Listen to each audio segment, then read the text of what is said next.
꿈에서 온 지혜, 칼 앞에 선 사랑. 왕위는 새 것이었다. 왕관은 무거웠다. 솔로몬은 애굽 바로의 딸을 아내로 맞아 다윗성에 들였다. 왕궁을 짓고 성전을 세우고 예루살렘의 성벽을 올리는 공사가 아직 끝나지 않았다. 성전이 없었으므로 백성은 산당에서 제사를 드렸고 솔로몬도 그리하였다. 아버지 다윗의 법도를 따랐고 여호와를 사랑하였다. 그러나 그는 알고 있었다. 자신이 얼마나 작은 사람인지를. 왕은 기브온으로 올라갔다. 거기 가장 큰 산당이 있었다. 솔로몬은 그 제단 앞에 엎드렸다. 1000번째. 짐승의 피가 제단을 적셨고 연기가 하늘로 올랐다. 하나씩 둘씩 1000번째까지. 그날 밤 솔로몬은 잠들었다. 그리고 하나님이 오셨다. 꿈속에서 음성이 울렸다. 내가 내게 무엇을 줄꼬? 너는 구하라. 온 우주가 열려 있었다. 권능의 손이 펼쳐졌다. 무엇이든 말하기만 하면 되었다. 솔로몬은 입을 열었다. 주의 종내 아버지 다윗은 성실과 공의와 정직한 마음으로 주 앞에서 행하였습니다. 주께서는 그에게 큰 은혜를 베푸셨고 오늘 그 자리에 앉을 아들까지 주셨습니다. 목소리가 낮아졌다. 그러나 나는 작은 아이입니다. 출입할 줄도 알지 못합니다. 그런 제가 이 크고 셀 수 없는 백성 앞에 서 있습니다. 잠시 침묵이 흘렀다. 누가 이 많은 백성을 재판할 수 있겠습니까? 청하옵건대 듣는 마음을 주십시오. 선악을 분별하게 하여 주십시오. 하나님이 말씀하셨다. 음성 속에 무언가가 흔들렸다. 기쁨 같은 것이.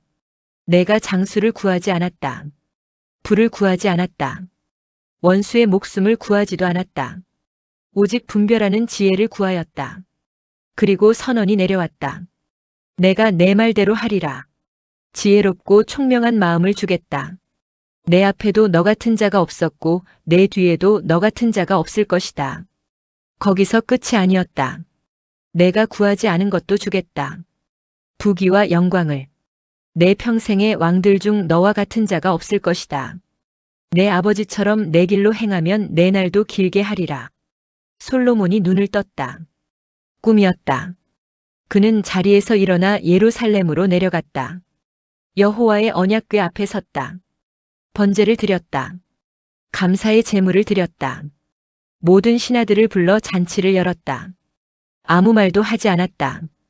그러나 그의 가슴 속에는 무언가가 타오르고 있었다. 이제 시작이다. 그 지혜는 오래 기다리지 않았다. 왕좌 앞에 두 여자가 나타났다. 창기였다.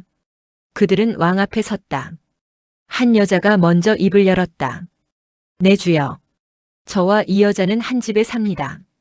제가 먼저 아이를 낳았고 사흘 뒤에 이 여자도 낳았습니다. 집에는 우리 둘뿐이었습니다. 목소리가 떨렸다. 그런데 밤에 이 여자가 자기 아들 위에 눕는 바람에 아이가 죽었습니다. 그러자 한밤중에 일어나 제가 잠든 사이 제 아들을 빼앗아 자기 품에 뉘고 죽은 아이를 내 품에 놓았습니다. 아침에 젖을 먹이려 일어나 보니 죽어 있었습니다. 자세히 보니 내가 낳은 아이가 아니었습니다. 다른 여자가 튀어올랐다. 아니다. 산 것은 내 아들이고 죽은 것이 내 아들이다. 아니다. 죽은 것이 내 아들이고 산 것이 내 아들이다. 두 목소리가 왕좌 앞에서 부딪혔다. 증인도 없었다. 증거도 없었다. 밤속의 일이었다. 어둠만이 알고 있었다. 솔로몬은 조용히 앉아 있었다. 두 여자를 바라보았다. 산 아이를 바라보았다. 긴 침묵이 흘렀다. 그리고 입을 열었다. 칼을 가져오라.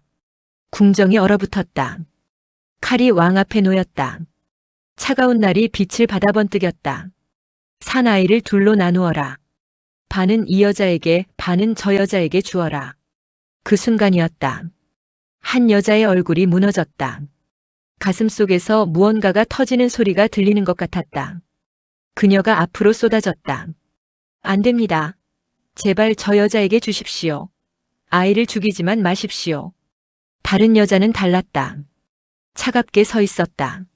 나눠라. 내 것도 말고 내 것도 말고 그냥 나눠라. 솔로몬이 일어섰다.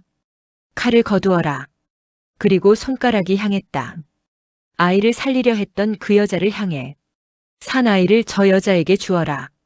결코 죽이지 말라. 저가 그의 어머니이니라. 소문은 파도처럼 퍼졌다. 온 이스라엘이 들었다. 그리고 두려워하였다. 그 두려움은 왕에 대한 것만이 아니었다. 왕 안에 있는 무언가 사람의 것이 아닌 무언가에 대한 두려움이었다. 하나님의 지혜가 그 안에 있었다.